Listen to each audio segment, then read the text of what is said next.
澄んだもんなのだ。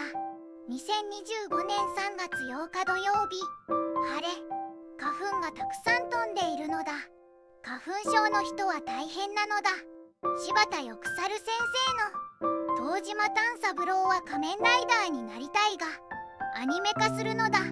柴田よくさる先生の作品は8ワンダイバーしかわからないのだ。今日は藤井聡太王将と永瀬拓矢九段の第74期王将戦なのだ。もう寝るのだ。